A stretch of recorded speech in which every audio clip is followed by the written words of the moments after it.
Olá, gente, boa noite.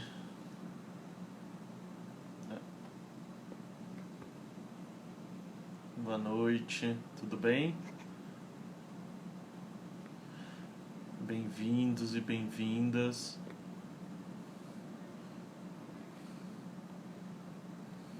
Tentando fixar aqui o comentário para deixar nosso tema de hoje à mostra, porque o tema de hoje é amostrado mesmo.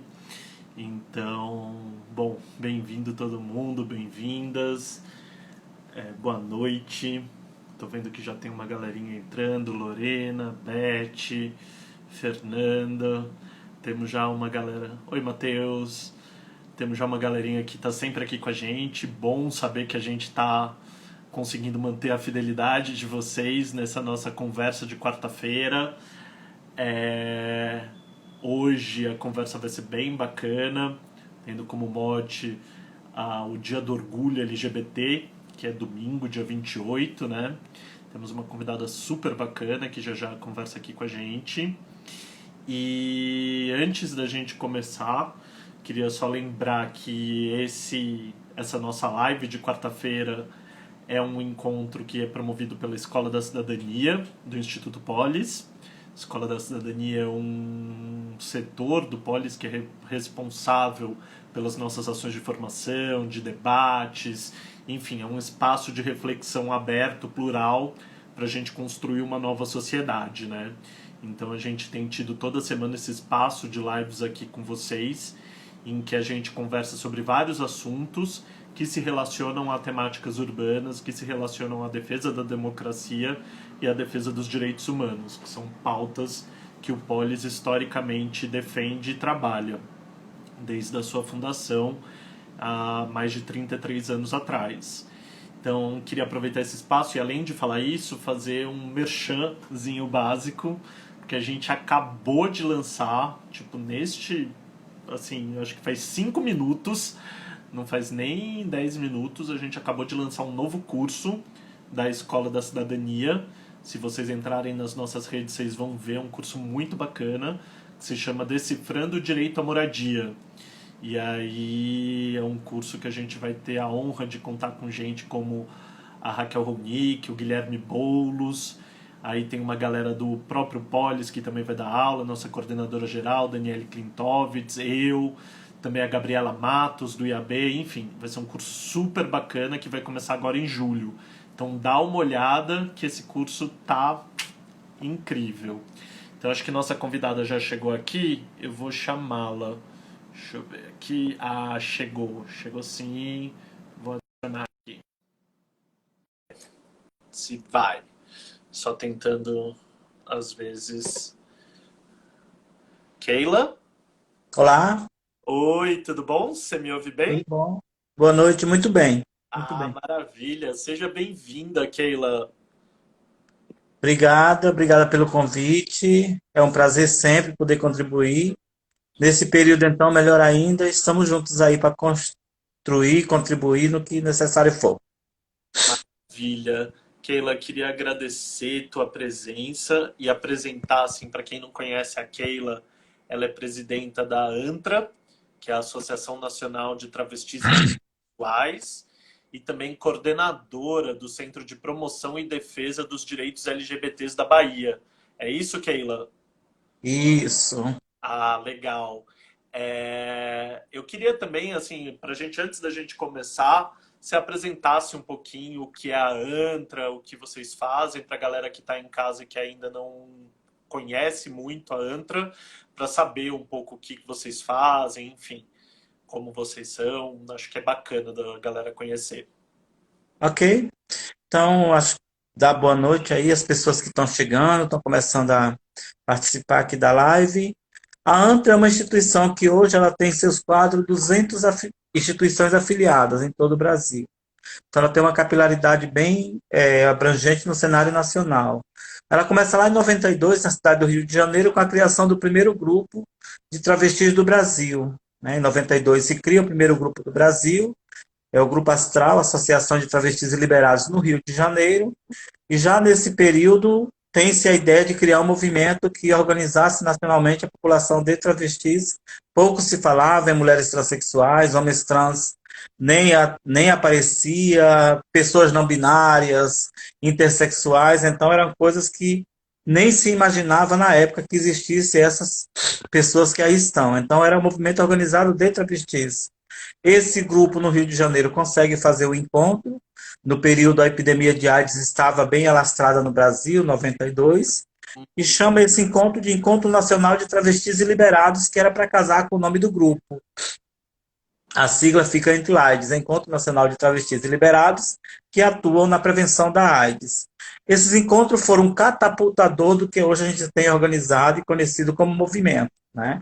Porque foi a partir do Entre-AIDS, dessas reuniões que tínhamos em todo o processo de encontros, que foi se forjando esse movimento. Então, o movimento nasce muito dessa demanda, que era uma demanda recorrente por conta da violência, um espaço que as pessoas se reuniam, e com o advento da AIDS. Então, eu falo sempre, em alguns momentos, que o movimento trans ele é filho da AIDS, sim, porque foi lá que deu essa instrumentalização para essa organização. Aí a ANTRA, ela consegue nesse período organizar um grupo de pessoas, né? Um grupo de pessoas, nesse 6, 7 pessoas se organizaram no Rio, deram esse pontapé inicial. Passa-se por 2 nomes antes de chegar à ANTRA, primeiro Renata, Rede Nacional de Travestis, depois Rentral, Rede Nacional de Travestis e Liberados. Quando em 2000 em Porto Alegre, um grupo de outras pessoas trans se reúne e querem dar personalidade jurídica a essa instituição. Então, a partir de 2000 na cidade de Porto Alegre, a ANTRA fica com o nome de Articulação Nacional das Transgêneros. Então, teve esse nome de transgênero também dentro da ANTRA.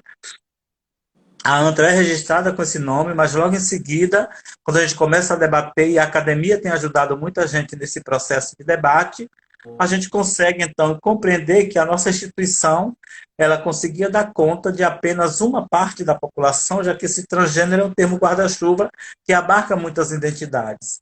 Aí a gente definiu, então, que ANTRA seria somente a Associação Nacional de Travestis e Mulheres Transsexuais.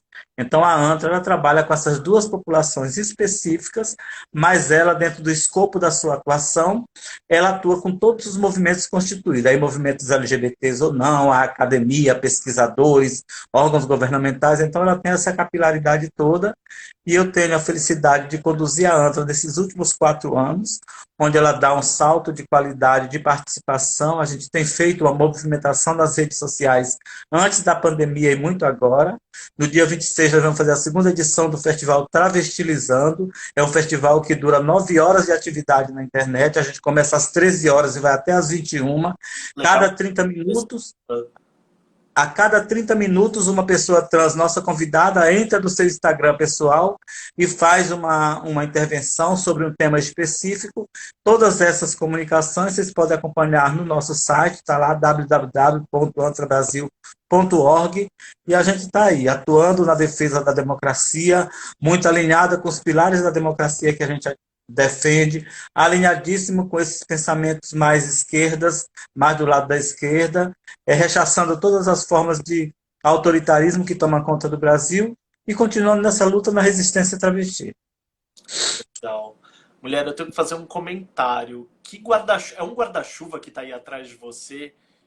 Eu quis eu quis criar um Coisa ambiente linda! hoje. Eu tenho um guarda-chuva aqui, tenho uma bandeira trans que está aqui do outro lado.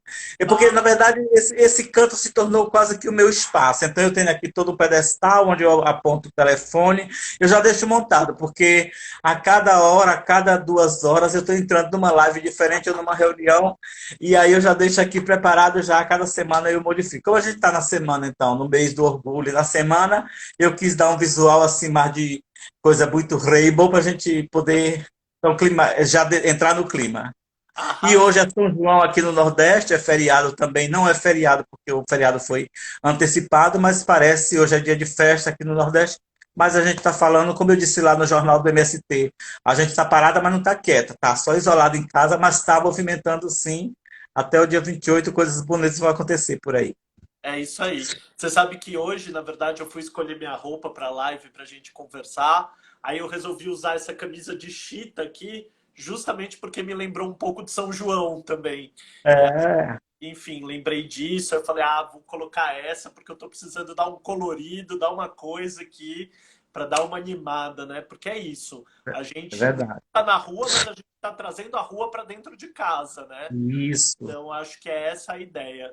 E aí eu ia até te perguntar isso mesmo. O que que significa, então, esse dia 28 essa semana e esse mês, na verdade, do orgulho para a população ter, então, para quem está aí construindo o movimento? O que que significa para vocês? Então, eu queria também, como eu fiz no movimento, historicizar um pouco, né? Quando esse movimento começa, lá em Stonewall, em Nova York, ele tem duas, pelo menos duas personagens que são pessoas trans, que é a Marsha Johnson e a Silvia Rivera. Pouco se conhecia dessas personagens, pouco se conta da história dessas personagens, os historiadores, quem escreveu essa história não debruçou-se sobre essas duas personagens, né? Acho que porque veio o movimento dos Estados Unidos, o termo foi gay, nos Estados Unidos gay é universal, contempla todo mundo. Pode ser que essa foi uma via, eu quero acreditar nessa, eu não quero acreditar na outra de apagamentos, mas aí nas pesquisas se descobre essas duas personagens e nós que somos do movimento trans, especialmente aqui no Brasil, a gente começa a dar muita visibilidade a essas personagens, porque se elas estiveram lá nesse movimento, nessa revolução, eu vou chamar de revolução, nem dessa revolução, que começou lá em 69, especialmente no dia 28 de junho, é preciso a gente destacar. E hoje, no Brasil, a gente também precisa dar luz para essas pessoas. Eu chamo a Marcha e a Silvia de ancestralidades, e aqui no Brasil também a gente tem as nossas ancestrais que vieram antes de nós, mas pouca gente conhece. Se fala muito de João Silvério Trevisan, de Luiz Motti, desses academistas que estavam lá, que são importantes pela criação do movimento, mas esquece-se de lésbicas e pessoas trans que já estavam também, porque elas já vieram na série desse movimento, muito embora que não aparecessem no rol das escritas, porque a população trans está sempre um pouco mais atrás dessa possibilidade, por esse apagamento, por não dar essa visibilidade, e elas não aparecem. Mas esquecem-se da história de Giovanna Baby. Giovanna Baby começa no Rio de Janeiro em 92 como instituição, mas muito antes ela já era uma personagem travesti. Esquecem-se de contar que aqui em Salvador tinha Maria Lúcia, que rodava pelo Pelourinho com um facão na cintura, era uma travesti, e dizia: quem vier para cima de mim, eu decepo o pescoço. Essa era uma forma de resistência de uma pessoa que estava resistindo antes de nós que aqui estamos hoje, e se esquecem dessas histórias. Então eu acho que o 28 de junho, para nós pessoas trans, ele tem que começar a rememorar essas personagens que estiveram sempre na vanguarda dessa luta e que quase nunca a gente conhece. Que só se a gente for pesquisar muito essas histórias é que a gente depois vai chegar a essas personagens e nós decidimos que a partir de agora nós vamos sim dar luz e vez a essas pessoas para a gente não ficar apenas com a caricatura de Madame Satã, personagem artística que foi importante naquele contexto que ali estava, mas que não foi única, né? Antes de Madame Satã, eu quero lembrar de Zoraide, que vivia no mundo da prostituição em Belo Horizonte, que, como Maria Lúcia, aqui em Salvador, também se armava para não sofrer violências. Eu quero lembrar de Vanusa, que estava em Belo Horizonte também, sobrevivendo nesse período. Então a gente tem que lembrar dessas personagens para a gente também compreender que esse universo LGBTQIA+, que a gente tanto celebra hoje, ele foi construído a duras penas também por essas personagens que estavam nas sombras e que a gente nunca deu luz e que agora é preciso dar. Nossa, eu acho bem legal você trazer essa questão, porque está super sendo discutido atualmente a questão da retirada ou destruição de monumentos que representam pessoas que praticaram genocídios ou que foram comerciantes de escravos, no caso aqui de São Paulo, bandeirantes que traficavam e comercializavam indígenas, né? Então, por que não a gente, dando uma de Bela Gil, por que não substituir esses monumentos por pessoas e mulheres trans que fizeram parte dessa história e desse movimento, né? Então, eu acho bem Uhum. importante a gente pensar isso, porque a cidade pode dar uma resposta também para isso, né? Então, eu acho Sim, bacana sim. você trazer isso. Eu acho que pelo menos talvez, como a gente vive nesse mundo ainda muito cisgenerizado, ainda muito centrado biologicamente nesse binário de gênero, talvez ainda não tenha força de colocar essas personagens nesses lugares de monumento, que eu acho extremamente razoável essa discussão e acho legal, apoio sim a retirada de todas as pessoas que fizeram mal à população, às nossas ancestralidades que vieram antes de nós. Mas eu acho que a ideia de começar a contar essas histórias, de escrever essas histórias, de registrar esses momentos, já é um fato importante, que Claro. até então poucas pessoas conhecem. Então é passar esse conhecimento dessas personagens que passaram em vários momentos do Brasil, ainda no Brasil ditatorial, de contar essas histórias e dizer que essa resistência já existia lá. A resistência não é agora do peitão de silicone, do bundão de silicone, do cabelão que eu bato cabelo. Essa resistência é importantíssima. Mas a resistência já veio de lá, de quando se pegava uma gilete e botava na boca, não era para atacar as pessoas e clientes, não. Essas histórias de gilete na boca era para defender essas pessoas de violência que elas sofriam. Porque não tinha o braço do Estado lá para defender. O que, que elas faziam? Então, eu não tenho o braço do Estado para me defender, eu estou sozinha no mundo. A única arma que eu tenho é uma gilete. Coloco na boca. Ao se aproximar a polícia ou qualquer agressor, eu me corto, espalho sangue e ninguém vai fazer nada comigo. Então, é para recontar essas histórias desse olhar, desse ponto de vista, para as pessoas entenderem que as travestis da década de 60, 70, 80, que usava esses artifícios, não era porque era perigosa, como ficou muito maculadamente na vida das pessoas. Era para se defender de uma violência estatal que estava impingida contra elas e que ninguém nunca contou com essa nuance. Foi sempre mostrada que as travestis eram violentas, que usavam, era tão violenta que usava gilete na boca. Mas não foi contado os meandros de por que essa gilete estava na boca, qual era o verdadeiro sentido daquela gilete na boca, né? Então eu acho que essas histórias, elas precisam ser recontadas, e precisam ser recontadas agora, por travestis que viveram esse momento e por travestis que conviveram com essas personagens que contaram essas histórias. É muito importante que antropólogos, pesquisadores tenham essas experiências e contem essas histórias como contaram até então, mas é mais importante agora que pessoas que conviveram nesse mundo possam também contar a experiência dela, do seu ponto de vista, do seu lugar de fala, para deixar isso bem nítido para a sociedade, que existe muitos caminhos dessas histórias que talvez elas não foram contadas da forma que deveriam ser. Claro, é isso, né? Eu acho que aquele nós por nós mesmos funciona bastante, né? Nesse Claro. sentido. É isso que você está colocando, acho perfeito.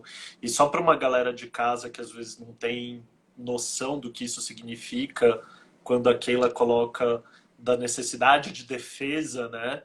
De estar se defendendo, de estar na rua, se cuidando e cuidando das outras que também estão sofrendo violências, ameaças, a gente está falando de uma população que tem expectativa de vida no Brasil, acho que é de 35 anos, comparado com a média nacional, que é de mais de 70 anos, ou seja, metade, né, da expectativa de vida por conta muito dos assassinatos e muito da violência que sofre, né?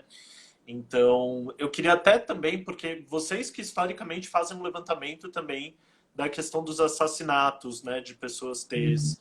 E como é esse trabalho, Keila, que vocês têm desenvolvido? Desde quando vocês fazem isso, esse levantamento? Então, a gente começou a fazer esse levantamento muito motivada por números que a gente via, só números, e que números que não qualificavam, então, o que era de fato aquelas mortes, né?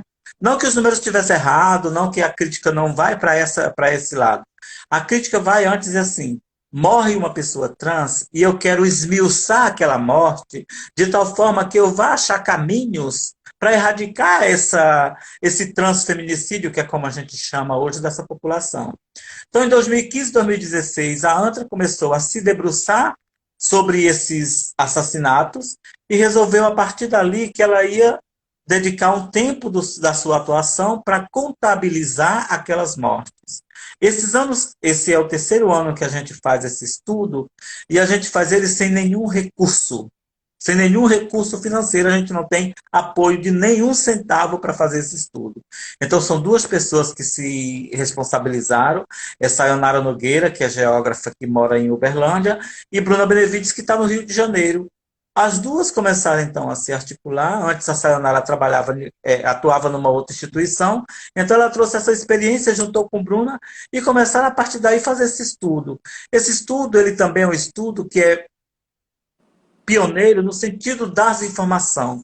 Porque como é que a gente chega a esses números? É o boca a boca, porque os jornais não dão conta de escrever todas as matérias de pessoas trans que são assassinadas. Eles até publicam aquelas matérias mais é, é, violentas, vamos assim pensar. Os jornais até gostam dessas coisas, eles até publicam. Mas aquela trans que foi morta por uma facada dada no interior da cidade pequena, lá no interior do estado, bem distante, essa nunca vai chegar no jornal, porque aquela morte está tão naturalizada, aquela pessoa é tão insignificante, no sentido de estou colocando vírgula aqui na insignificância, que para o jornal não dá nenhuma conotação, o rádio não vai falar, é só mais uma morte. E essa a gente chega nela. E essa a gente chega nela porque a pessoa que mora lá sabe da nossa capilaridade nacional enquanto rede, começa a comentar, a rede social ajudou muito nesse processo, e vai chegar esse número para a gente, vai chegar essa morte para a gente. E a gente vai atrás dessa morte, investigar quem era, aonde foi, qual foi a ideia. Então, tudo isso fica contabilizado dentro de um mapa, que até o ano passado deixava esse mapa a amostra na internet, era um mapa que a gente usava para qualificar esses assassinatos, para saber de onde era, como veio, qual foi. Alguém aproveitando-se desse mapa no ano passado, pega aqueles números que estão lá, que não são números fechados, são os números que são reportados, e publicou como se a gente tivesse tido uma diminuição por glória e obra divina, que os assassinatos estavam diminuindo, que o Brasil estava muito bom, e que Bererê, e que viva São João. A gente foi lá e disse para a pessoa que fez essa publicação que não pegasse nossos números, porque aqueles números que estão no mapa não são nossos números finais. Os números no mapa são reportações que a gente, depois de uma análise muito bem feita sobre todos os casos, um a um, a gente vai saber de fato se aquela morte realmente é de uma pessoa trans ou não. Inclusive, tinha morte de pessoas cis que estava lá no mapa, que esse dado, quando sai de lá do mapa, esse estudo vai com esse número, e que depois a gente filtra que não é dessa forma. Aí a gente resolveu tirar esse mapa do ar. Esse mapa continua, mas esse mapa só para pessoas têm acesso, que trabalham com esses dados, e a gente chega a esse número, que ainda é um número muito subnotificado. Ah, Mesmo com esse aumento todo, é um número subnotificado. E essa subnotificação, talvez ela seja até maior do que as notificações, né? Ou seja, um percentual muito alto. Só para você perceber, e quem está nos assistindo agora, nesses 4 primeiros meses do ano, e nesses 3 ou 2 em alguns lugares, que vivemos em isolamento social, aumentou 48% o assassinato de pessoas nesses 4 meses. Quase a metade. Então, a gente teve um aumento de quase a metade de assassinatos que a gente teve dessas mesmas pessoas em 2019. Então, percebe-se aí que continua o aumento de assassinatos que são reportados, continua a inércia do Estado que não faz nada, mas a Damares pega e faz um post que o Brasil está diminuindo o assassinato de pessoas trans, que o governo tem feito ações que estão diminuindo essas violências. Qual ação? Está onde, minha senhora? Por favor, me diga. Se nem o Disque 100, que é cômputo do governo federal, de colocar esses dados à mostra para que nós todos tenhamos esses dados à vista, a gente recebe, como é que o governo não faz absolutamente nada, nenhuma ação, pega um número frio de um dado e aí conta, sabe-se lá por quê, e diz que diminuiu o assassinato, sem fazer nada. E aí a gente fica todo ano, desses 3 anos trabalhando, a gente lança sempre no dia 29 de janeiro. Nos 2 últimos anos, a gente tem conseguido apoio de parceiros importantes.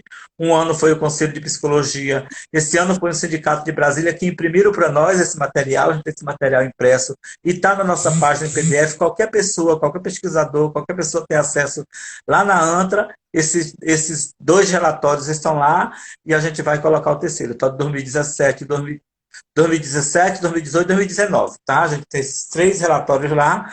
A gente faz agora o quarto relatório em 2021, a gente lança em janeiro. legal.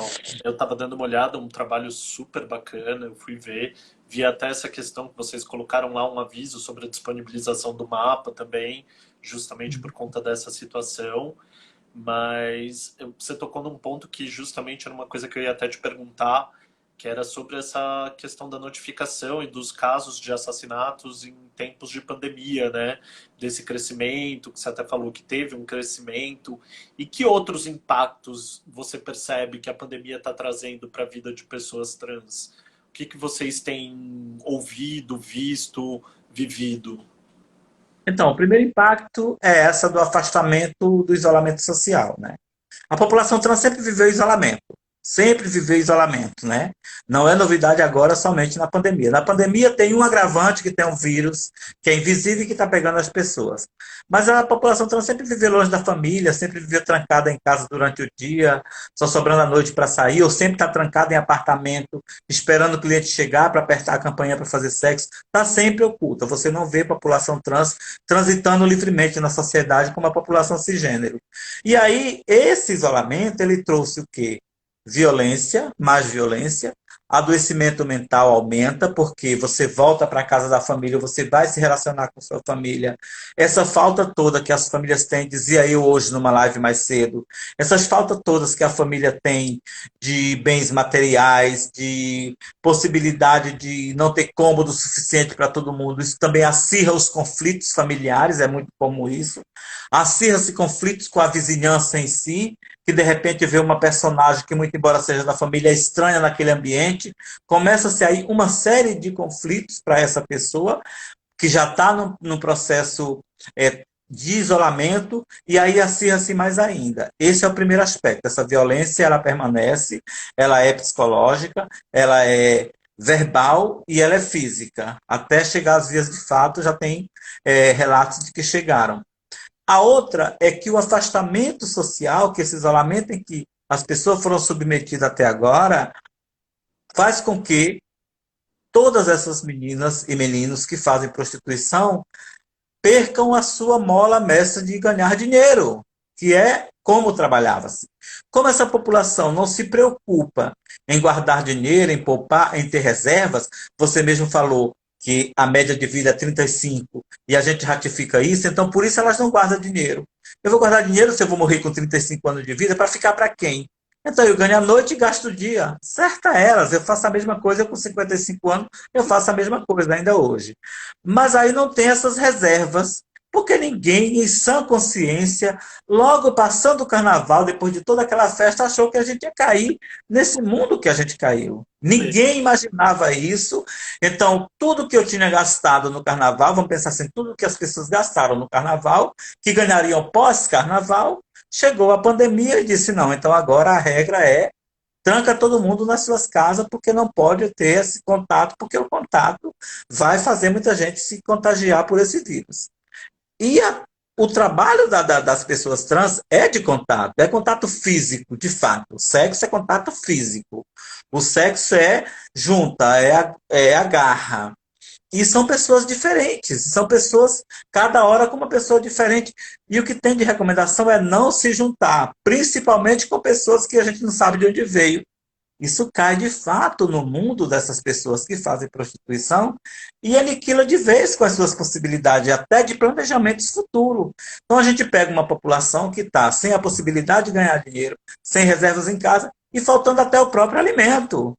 Teve estratégia, e aí em estados do Brasil, que foi preciso organizações que são filiadas à nossa, ligar para a pessoa, que a gente chama de cafetina, que mora na casa, para dizer para ela: olha, espera um pouquinho porque não está ganhando dinheiro, quando ela ganhar ela vai pagar. E as instituições estão fazendo o quê? Campanhas, como nós aqui em Salvador fazemos lá no CPDD, que é o projeto que eu trabalho, campanha para arrecadar alimento para essas pessoas. E que bom que essas campanhas elas têm ajudado bastante, elas têm ajudado muito o alimento chegando. Hoje mesmo nós recebemos com uma grata satisfação um donativo de 70 cestas básicas que chegaram para a gente agora, e esse mês a gente já tenta esses alimentos para doar, que vamos fazer já na próxima semana essa doação. Mas isso é muito pouco porque o auxílio que os governos dão para essa população não chega. Não chega por quê? Porque essa população não está inserida nos cadastros do governo, é uma população invisível. E ela não está inserida por quê? Porque ela não procura esses meios onde se fazem esses cadastros, como o CadÚnico, como o DataSUS, esses sistemas todos federais que o governo tem, não tem a visibilidade das pessoas trans lá, porque elas não procuram esses espaços. Nós trabalhamos no equipamento e a gente sabe qual é a dificuldade de que essas pessoas tenham um documento para que a gente possa fazer um atendimento psicossocial, um atendimento médico, um atendimento mais específico. A gente sabe da dificuldade que é. Então é preciso, primeiro, pós-pandemia, pegar essa população, reinseri-las socialmente, conseguindo, primeiro, documentos para essas pessoas, cadastrando nesses programas que estão aí, que são programas que não é favor de governo, é a devolução do recolhimento dos impostos que a gente paga, que ele tem que fazer para a população, e colocar essas pessoas nesses aspectos, porque senão elas não passam a ser cidadãs. Tudo bem, elas têm um registro, têm o RG, mas é preciso inseri-las, cada uma dentro da sua condição de vida, dentro da sua condição econômica, dentro desse processo, para que quando chegue outras, talvez não pandemia, que eu não desejo que isso chegue nunca mais em nenhum lugar, mas quando chegar uma outra necessidade de precisar recorrer a esses instrumentos federais de auxílio, de emergência, de alguma coisa, possa ter pelo menos uma inserção dessas pessoas lá e a gente não tenha que correr às pressas para arranjar arroz, feijão, farinha, açúcar, para dar para essas pessoas para que elas não morram de fome. Eu conversei faz umas semanas, eu acho, umas 4 semanas, eu conversei com a Cime e ela estava justamente também contando isso, da dificuldade que é também a questão da documentação, né? Que todo esse sistema que foi montado, esse péssimo sistema que foi montado em relação à renda básica é ainda mais difícil para pessoas trans por conta justamente também de questão de documentação, etc. E isso é uma coisa que é um absurdo o governo não ter previsto isso, né? Não ter previsto um recorte claro de que essa política, esse programa de renda, ele tem que ter atenção a grupos específicos e pensar as necessidades específicas de cada um desses grupos, né? Tem um comunicado que foi divulgado por vários relatores da Organização das Nações Unidas, da ONU, são especialistas de diferentes temas que lidam com questões de direitos sexuais, que lidam com direito à moradia, que lidam com direito à saúde, à segurança alimentar e tal. E todos esses especialistas fizeram um comunicado conjunto, justamente preocupados com a situação da população LGBT diante da pandemia. E falando que os estados, os países que são membros da ONU, dentre eles o Brasil até então, né, por enquanto ainda tem que adotar políticas que tenham esse recorte, né, específico e que tenham essa visão específica, que vão entender quais são as necessidades que cada grupo colocado ali tem e como atender especificamente isso, né? E eu acho que isso seria super importante. Você tem conhecimento de algum lugar que adotou alguma iniciativa, algum município, algum estado ou algum programa público que começou a ter alguma atenção especial nessa questão da pandemia à população LGBT?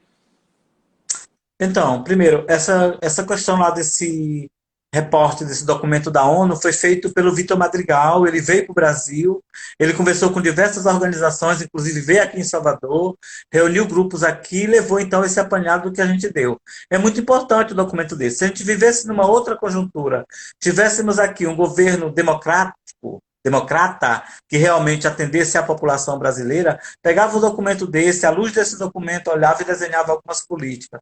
Se tivéssemos o Conselho LGBT instituído como tínhamos, esse conselho poderia muito bem recomendar algumas ações para que fossem efetivadas em nível de política nesse momento de pandemia. Nada disso a gente tem, então a gente fica ainda no campo de que temos um documento potente como esse da Organização das Nações Unidas, vamos guardar ele aqui embaixo do nosso braço, assim que restabelecemos a democracia no Brasil, a gente vai lá e implementa. Esse caso do auxílio emergencial, por que ele teve todo esse problema? Porque o governo, na sua ideologia fatal, que não vê ninguém ao seu lado, ele tem um olhar só direto, ele não desceu para os municípios para dialogar com o CRAS e CRES.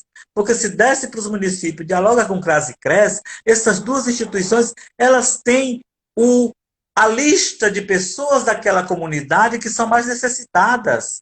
Elas têm, porque essas pessoas procuram esses espaços e aí não precisava o governo pegar um dado nacional de DataSUS que está cheio. A gente viu agora quantas pessoas estão dentro desse sistema recebendo esse auxílio, enquanto pessoas que realmente necessitam nas regiões mais pobres do Brasil não chegam nunca a ter acesso a esse recurso, né? E aí tudo isso acontece por essa ideologização que o governo fez, dessa ideia de achar que está ainda no palanque político fazendo política e não quer dialogar com estados e municípios, ele quer somente pensar ao redor dele. Acho que essas iniciativas que foram feitas agora em tempo de pandemia para dar uma possibilidade de que pessoas tivessem algum recurso foram muito poucas, né? Alguns estados e municípios, os governos conseguiram dar um auxílio emergencial de R$ 200 ou mais para algumas instituições, para algumas pessoas que trabalham nesse trabalho mais involuntário, ou seja, artesãos, vendedores ambulantes e tudo. Nessas categorias, algumas travestis, elas conseguiram entrar, porque se identificaram como ambulantes, mas é muito, muito pequena. Teve uma ação do Estado do Rio de Janeiro, onde o projeto conseguiu dar um auxílio emergencial para 200 pessoas trans, um auxílio de R$ 200 também. Esse é um dado importante. E agora há pouco a ANTRA fez um convênio com o CIEE, eu não sei muito bem se é essa CEF, com a mandata quilombo da deputada Érica Malunguinho, e nós conseguimos então um auxílio de R$ 200 para 200 pessoas trans durante 3 meses, aí para o estado de São Paulo. Então essas pessoas que vão estar cadastradas nesse programa entre o Instituto Unice, que é uma ONG de São Paulo, e a ANTRA, e mais a mandata quilombo da deputada Érica Malunguinho, vão receber esse auxílio de R$ 200 por 3 meses, e a gente entende que o que esse auxílio vai ajudar? O auxílio do recurso, esse recurso é para comprar alimento. Ela pode comprar muito bem as proteínas que precisa para esse tempo em que ela vai viver, porque os donativos de alimentação, de carboidrato, dessas coisas, chega. Então, o auxílio de R$ 200 vai ser muito importante para comprar frutas e proteína para que ela possa, então, manter a cesta básica, pelo menos nesse período, enquanto ela não está trabalhando e ajudando. Mas percebam, é apenas algumas iniciativas ainda muito do campo involuntário de instituições que poderiam estar fazendo uma outra coisa, mas volto a olhar para essa população e digo, vamos ajudar, porque senão do governo federal ou de governos estaduais e municipais para essa população específica tem pouco. Aqui em Salvador, por exemplo, a prefeitura destinou cestas básicas também para a população trans. É bom destacar isso, dizer que é importante sim a população destinar um X alimentos para uma população, a prefeitura destinar X alimento para uma população que está aí, dentro desse rol todo de distribuição que está fazendo para a população cisgênera, aqui também fez isso. Mas são sempre assim, são coisas que você pode contabilizar nos dedos da mão que estão acontecendo, e nada de prático do nível federal acontece e vem para a população de pessoas trans do Brasil. Não, muito importante isso que você coloca, Keila, dessas iniciativas também, que embora existam, elas não poderiam ser, né, a principal base. Era necessário que tivessem políticas robustas para isso. Mas, de toda forma, acho que a galera em casa também tem esse interesse em conhecer melhor como, de alguma forma, contribuir, né? Eu acho que tem se mostrado que tem crescido no Brasil as contribuições voluntárias e solidárias, e aí acho que seria bacana você falar um pouco isso. Eu vi que no perfil da ANTRA, no Instagram, tem uma série de stories com algumas organizações, né? Tem mais algum lugar que as pessoas podem procurar, quem apoiar, etc. Como que Então, o Estado pode fazer? quando a gente começou, foi logo bem no início da pandemia, quando a gente percebeu que chegou e que as pessoas iam sair, a gente disse assim, eu conversando com Bruna, a gente faz o que agora? Então, campanha vai ser a única forma. E graças aos deuses, a gente tem conseguido, a gente tem muita mania de falar que o brasileiro não é solidário, mas a gente faz uma ressalva aqui que é assim, quando precisa, ele é solidário. A gente tem recebido muito apoio em cada instituição pelo Brasil, tem recebido apoio, sim, apoio e é da sociedade. Não é apoio de instituições, por assim dizer, vamos pensar, de instituições que já são pessoas comuns que estão apoiando e dando esse donativo. E hoje mesmo eu estava aqui no telefone e chegou uma mensagem de alguém que eu não conhecia, não estava na minha lista, e eu fiz assim, é mais alguém pedindo live, eu não vou nem abrir. Já tem. E aí depois, lá não sei quantos, eu abri e era uma pessoa dizendo que está com doações, que quer doar para a gente, que vai marcar o lugar para pegar essas doações. Aí eu falei que bom, eu já marquei o nome dela lá na minha lista para não ficar nesse receio. Mas aí você percebe então que tem sempre pessoas que querem doar, sempre. E a gente está. Por que, que nós estamos priorizando pessoas trans? Vamos pensar assim, nós poderíamos priorizar outra população. Porque não tem ninguém priorizando a gente. Você não vê nenhum programa priorizando pessoas trans. Você vê priorizando crianças, pessoas idosas, população de baixa renda, morador de rua, todas essas populações que eu citei têm pessoas trans, mas elas nunca são, de fato, a prioridade.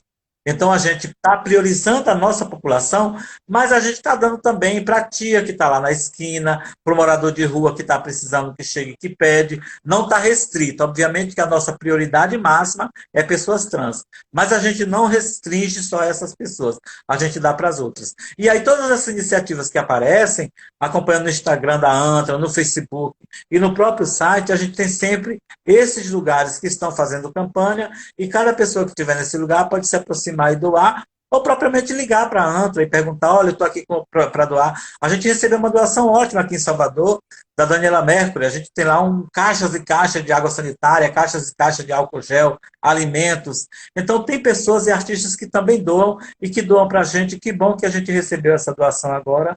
Logo, logo a gente vai dar para as pessoas que estão precisando desse donativo. Mas é só se alguém quiser doar, se alguém quiser, tiver uma sensibilidade dessa, ou seja recurso, ou qualquer coisa que seja, é só procurar as organizações ou a própria ANTA que a gente direciona. Tá? Daniela Mercury Diva, só falar isso porque É verdade. você sabe que a gente tem um público aqui que sempre assiste as nossas lives e é super participativo. Então mandaram umas perguntas aqui pra Tá gente para bom, conversar. vamos Quem nela. mandou foi o Henrique, que trabalha com a gente no Polis, que você conhece. Ele pediu, queria talvez que você explicasse um pouco o que é a iniciativa do Conselho Nacional Popular LGBTQIA+. Quem compõe essa iniciativa, qual a proposta desse Conselho Popular? Conta um pouco pra gente. Tá. Então, nós que começamos a pensar na ideia desse conselho, fomos as remanescentes do conselho LGBT que o governo acabou dissolvendo. O governo acabou de uma forma unilateral e arbitrária acabando. A gente estava numa fase de construção, mesmo com todo o governo Temer, no momento que ele toma conta lá, que eu acredito que foi um golpe, que deu um golpe lá, na derrubada da presidenta Dilma, mesmo assim a gente continuou, a gente resistiu, a gente peitou o governo, a gente pautou o governo, tínhamos uma paridade lá numérica entre sociedade civil e governo, tivemos diversos embates na mesa de negociação, sempre a sociedade civil se manteve, tivemos diversos documentos nesse conselho que são importantes. O próprio ministro Barroso, quando ele vai dar uma decisão lá, agora sobre a criminalização da LGBTfobia, ele usa das nossas resoluções que a gente fez lá no âmbito do conselho. Então era um conselho proativo, importante no momento que ele estava instituído. Com essa derrubada desse conselho, com essa medida arbitrária que o governo federal toma de extinguir, ele coloca então que o conselho vai ser sintetizado da seguinte forma: três instituições da sociedade civil e 7 do governo.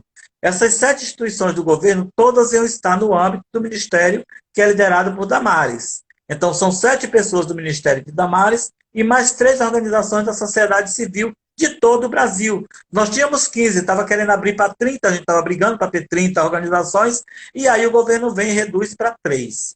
E aí a gente olhou para aquilo e disse, gente, o que é isso?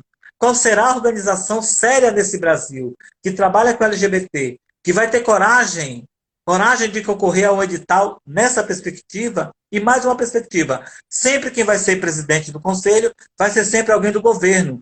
Então é um conselho de cartas marcadas, que vai para lá só referendar o que o governo quer. Aí a gente disse, não em nosso nome, se referente no seu nome, mas não em nosso nome. Aí a gente se articula, agora a gente foi para uma atividade que o PT estava fazendo um festival em São Paulo, a gente reuniu um número de pessoas, obviamente que não eram só petistas que estavam lá, tá? Eu não tenho nenhuma filiação partidária, estava lá nesse conselho, mas outros companheiros de outros partidos, e a gente acabou achando por bem de criar esse Conselho Nacional Popular, não para fazer contraponto a nenhum conselho que se institua, mas para defender a demanda das instituições que estão compostas, das 24 instituições que estão compondo esse conselho. Então, nós já nascemos com essa responsabilidade de representar 25 instituições. No Conselho nós tínhamos 15, nós conseguimos então ter mais 10 instituições para além para engrossar esse Conselho. E aí a gente começou, a partir de agora, a desenvolver diversas atividades, ainda no campo virtual, porque a gente está nesse processo de isolamento, mas logo, logo, quando a gente puder botar o bloco na rua, a gente vai dizer de fato para que a gente veio e com qual objetivo a gente está aqui. A gente não está aqui para fazer disputa política com nenhum ente outro da sociedade civil, a gente quer defender a nossa luta, mas a gente não vai ficar calada com nenhuma entidade que se alinhe com esse governo na estratégia de conselho que ele quer fazer dessa forma. Isso a gente vai rechaçar de fato, porque é uma falta de vergonha, eu vou dizer aqui, de uma instituição que vai se candidatar nesse edital que foi lançado pelo governo federal para um conselho LGBT de 3 representações da sociedade civil e 7 representações de governo, 10 pessoas, para se reunir virtualmente, sabe lá quando, demandar sobre não sei o quê, e que a presidência vai partir sempre do governo. Aí a gente já compreende que isso não é um conselho, pode ser qualquer coisa menos conselho.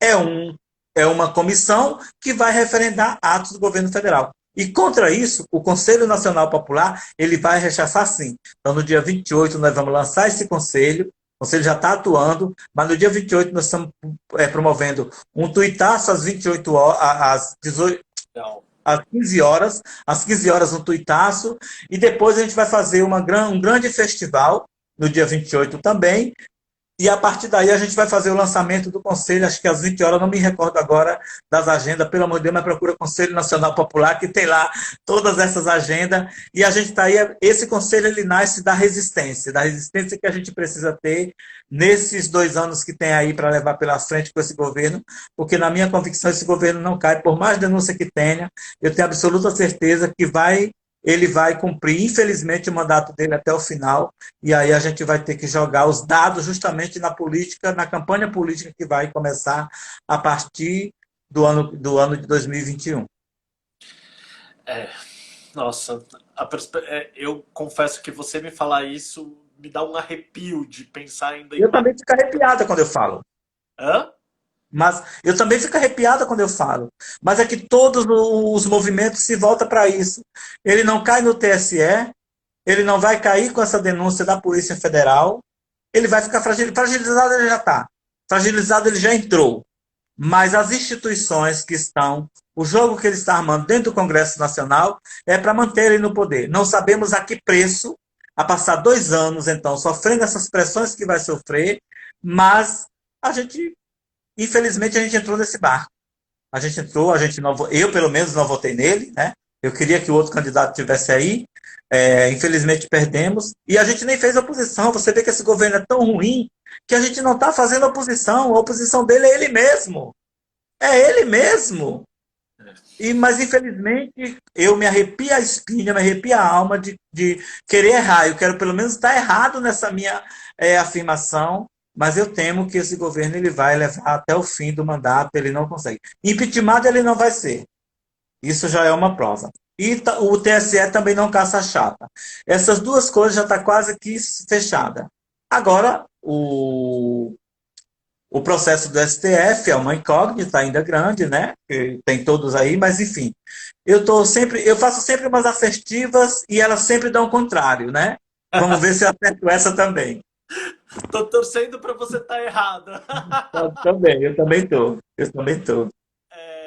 Nossa, é sensacional, assim, eu acho que o que você coloca é isso, mesmo que essa perspectiva continue, que esse governo continue, a população LGBT está na oposição e continua na resistência, né? Eu acho. Parte dela. É, Parte dela. Vamos lembrar que tem alguém que está lá alinhadinho com ele, elas estão lá sempre Eu nas tenho, fotos. eu tô falando da parte que tá junto com a gente. Isso, então, Tô falando da parte que tá junto com a que gente, é que muito maior. que é muito maior e que historicamente sempre remou contra a corrente, né? Então, Ah, a gente sempre teve nesse movimento contrário ao que a sociedade trazia pra gente. Então, é isso. Eu acho que a força do movimento LGBT é muito grande e acho que a gente tem condições de fazer uma política muito bacana, muito bonita e muito diferente. Então, assim, tua fala, embora você fale isso dos 2 anos, é de esperança, assim, é de quem ouve do lado de cá, ouve uma coisa forte, ouve uma coisa que bate na gente e dá aquela aquecida, sabe? Então, eu acho isso super bacana. A gente está chegando no final da nossa conversa, Keila, mas antes de terminar, eu queria falar duas coisas. Queria falar uma coisa e te perguntar uma pergunta final, assim. Uma das coisas eu até comecei a live fazendo esse momento merchan, esse momento propaganda, assim. Essas lives de quarta-feira são promovidas pela Escola da Cidadania, que é um setor do Polis que tem sido responsável pela promoção de cursos, debates, eventos. E aí a gente agora hoje começou lançando um novo curso. E aí as inscrições estão abertas para a gente começar em julho esse curso. E ele vai falar um pouco sobre direito à moradia. A ideia é pensar sobre direito à moradia e habitação. E aí eu queria aproveitar que talvez tem gente que te conheça, que está aqui seguindo a gente, falando que esse curso também oferece bolsas, isenções. E a gente tem vários critérios, e uma das coisas que a gente quer priorizar são pessoas LGBTs que estejam presentes e que não possam pagar pelo curso. Então, vai ter também um esquema de solicitação de bolsas de isenção integral. Então, quem tiver afim de fazer esse curso, se inscreve para essa bolsa, para essa isenção. Depois eu vou até te mandar, Keila, também mais dado desse curso para você divulgar para o uhum, pessoal da ANTRA, quem tiver interesse em fazer, porque acho que vai ser super bacana. E no final das contas, o que a gente estava falando também de impacto que a pandemia traz para as pessoas trans tem muito a ver com as condições de moradia também, né? Dessa população. Então, eu acho que é um tema que é super bacana se a gente começar a discutir mais na perspectiva LGBT e das pessoas trans. Então, isso era a primeira coisa. Eu queria usar esse momento que você ainda está aqui para fazer esse merchan. E assim, legal. eu queria te fazer uma pergunta assim pessoal, sabe? Tem algumas pessoas que eu já conversei que responderam isso e eu queria saber se você está fazendo nesse período de isolamento, de pandemia, alguma coisa diferente para tentar manter um mínimo de sanidade mental. Ou o que que você tem assim? Você tem algum ritual? Tem alguma coisa que você tem ouvido? Ou você tem assistido alguma coisa bacana? Ou você tem feito alguma prática de exercício ou alguma outra coisa para dar uma liberada na mente? Você tem feito alguma coisa? Ou tem gente que anda bebendo muito também. Tá tudo É, liberado aqui para falar o que você anda é. fazendo para se Não, libertar. então, muito embora eu não seja proibicionista, acho que todo mundo pode fazer o que quiser da sua vida. Eu, eu não faço, eu não bebo, eu não fumo, eu não cheiro, eu só trepo. Eu acho Ah, que ótimo. eu A acho que melhor de todas. talvez seja a coisa que eu estou fazendo que está me mantendo equilibrado é sexo. Eu acho que isso é importante, tá? Acho que isso é importantíssima. Eu tô mal É, em isolamento, Keila. mesmo tomando todas as precauções em que as organizações recomendam dessa coisa do afastamento social, eu disse, ah, não, me afasta de todo mundo menos do meu sexo, não tem como. Não com não com a frequência de antes, mas sim, mas isso é verdade, tá? Então, eu sou uma pessoa que sou muito caseira, eu gosto de ficar em casa, mas aí eu disse assim, puta merda, agora já tá demais, já chega de casa, eu tô doida para sair, para ir pra rua, para ir para a esquina.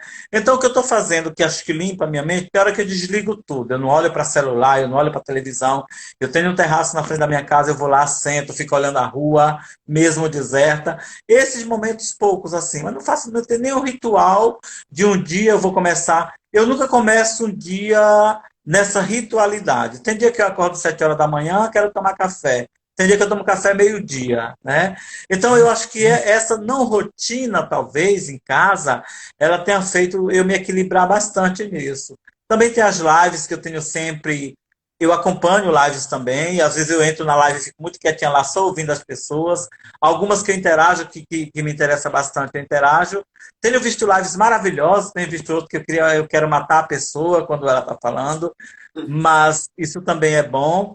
Mas eu tenho feito esses exercícios, ficado muito em casa, isolado socialmente, fazendo sexo não frequentemente, mas dentro da medida do possível, que me acalma, que me conforta psicologicamente e fisicamente. E sexo com parceiro, tá? Não é sexo virtual, não, porque virtual também faço, mas não é esse, não. Para ser bem clara e nítida nesse processo. E lendo também, leio bastante, eu sempre tive o hábito de ler muito. Esse período está me deixando ler muito. Eu nunca leio um livro só, eu leio 3, 4 livros juntos. Cada dia eu leio um pedaço de um e por aí eu vou. Outro dia, agora eu estou voltando a reler Grande Sertão Veredas. Aí eu leio 3, 5 páginas, aí eu deixo ele lá na estante, pego um outro da Tatiana Leonço, leio um pouco, pego um outro. Aí eu vou lendo sempre assim, acho que isso também vai deixando equilibrar a minha cabeça bastante. Escrevendo um pouco também no computador, mas muito, muito pouco. Tenho preguiça de escrever. Eu estou mais lendo que escrevendo. Estou Ele também. fazendo isso, cara. Estou vivendo a vida. Não tenho muitas amizades em casa, então não vem ninguém aqui em casa tomar café e eu nem quero. Quem vem tomar café aqui vem só apenas me dar carinho e sexo. E, deixa, e me cuidando, tá? Saindo muito pouco para a rua para comprar apenas o que é necessário. Vou muito rápido na rua, em menos de uma hora eu vou na rua e volto para casa. Não fico muito, apesar que aqui em Salvador a gente está no momento tranquilo da pandemia, a gente não está colapsado o sistema de saúde, mas mesmo assim eu não extrapolo, eu não exagero, porque eu também sou grupo de risco, eu tenho 55 anos de idade, eu não quero, então, pegar esse vírus e não saber o que vai acontecer com a minha saúde. E jamais queria precisar baixar qualquer espaço de saúde nesse período. Deus me livre, acho que ninguém merece ir. Por mais tranquilo que seja, não é bom. Certíssima. Gente, adorei tua fórmula. Trepar, ler vários livros, parar e olhar o tempo, enfim, acho que são... E não ter uma rotina muito fixa. Acho que é uma Não nessa fórmula ordem. maravilhosa. Achei uma fórmula maravilhosa. Vou tentar adotar para mim. Estou Bom, precisando, inclusive. Bom, Keila, queria agradecer muito tua presença aqui hoje. Foi sensacional esse papo contigo. E uma honra te ter aqui numa live com a gente nessa semana, próximo do Dia do Orgulho LGBT. Então, assim, muito obrigado por ter topado e ter achado na tua agenda esse buraquinho no meio de tantas lives para vir conversar com a gente, viu? eu que agradeço, querido. Agradeço, me coloco à disposição, virtualmente, presencialmente, futuramente aí, porque a gente vai estar resistindo sempre. Com certeza a gente modifica esse Brasil para deixar para quem vem depois de nós um espaço melhor. E eu fico à disposição muito do Poli, de qualquer pessoa que queira conversar. Acompanhe a gente nas redes sociais, vê o nosso trabalho, dá um like lá de vez em quando. Na medida do possível, acompanha nosso festival no dia 26, que vem coisa por aí. E acompanha também as atividades do Fórum Nacional Popular, do Conselho Nacional Popular, que está muito, muito potente. São diversas personalidades que estão passando por lá com debates muito bons para o nosso futuro do Brasil. Tá mesmo, tá incrível a programação. Brigadão, Keila. E, gente, e você também, Keila, eu ia falar, você anda assistindo várias lives, vem assistir as do Polis também, comenta, se quiser sugerir, Ah, gente, se quiser fazer pergunta, a casa é tua, venha sempre, tá bom? Gente, combinado, combinadíssimo. brigadão para vocês, boa noite para todo mundo e boa semana. E dia 28 é a gente trazendo a rua para dentro de casa, tá bom? Um beijo, gente. Tchau, Beijo, tchau. beijo, beijo. Tchau, tchau. Tchau. Tchau.